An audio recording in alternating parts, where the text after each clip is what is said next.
Alright, so I chose to do my video on the AIDS epidemic, but specifically the first year it came out, so 1981. So on June 5th, 1981, the earliest account of AIDS, which was acquired immunodeficiency syndrome, epidemic was reported on the Morbidity and Mortality Weekly Report, in which the U.S. Centers for Disease Control and Prevention, CDC, provided an item titled Pneumocystic Pneumonia Los Angeles.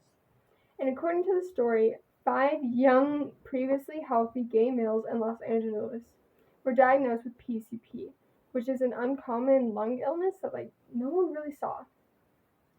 So all of the guys had other really uncommon infections as well. And according to Los Angeles immunologist Dr. Michael Golbody, and the CDC's Dr. Wayne Shandera and his colleagues, this showed that their immune systems weren't working properly.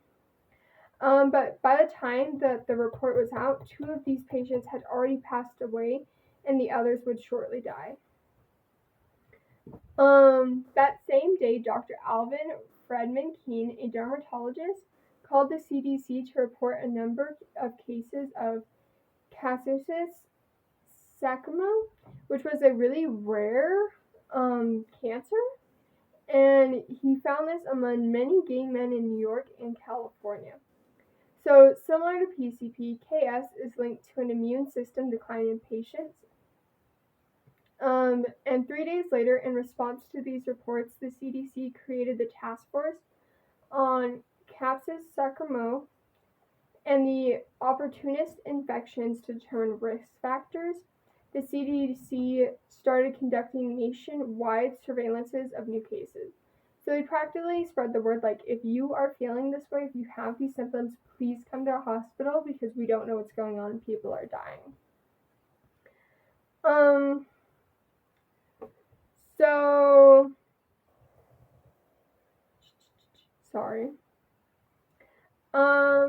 So AIDS wasn't given a name yet because obviously they didn't know what was going on, at all. They're like, something's happening to the LGBT community. We don't know why it's happening or anything like that. We just know something is happening. And none of them, really connected because it affected people different ways.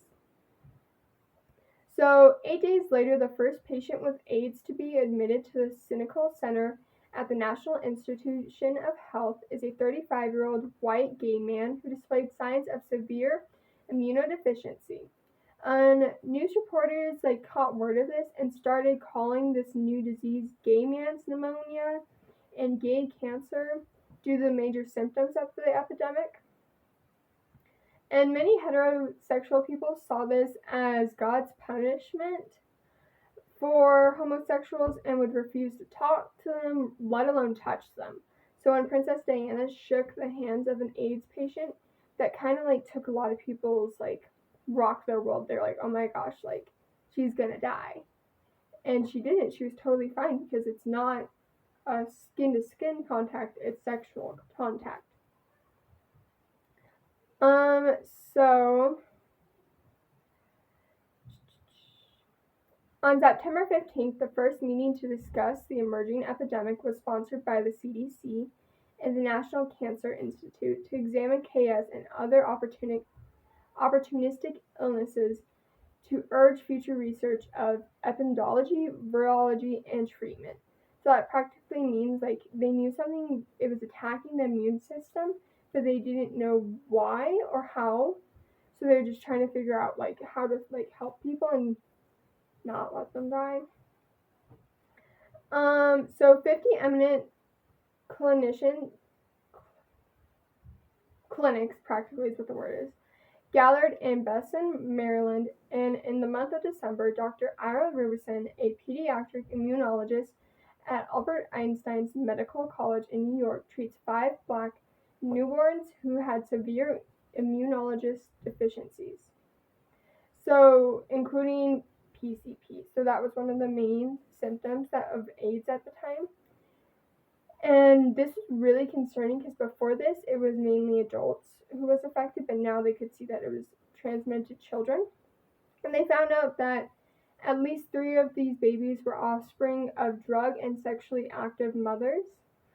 And this was like the first time that they ever saw it in kids. So a lot of people were like, oh my god, like what's going on? And it was really scary. So while the AIDS epidemic is still very real and there's many people in the world that have it, we now have medicine to help those infected, so not as many people are dying and we can help them live a somewhat normal life.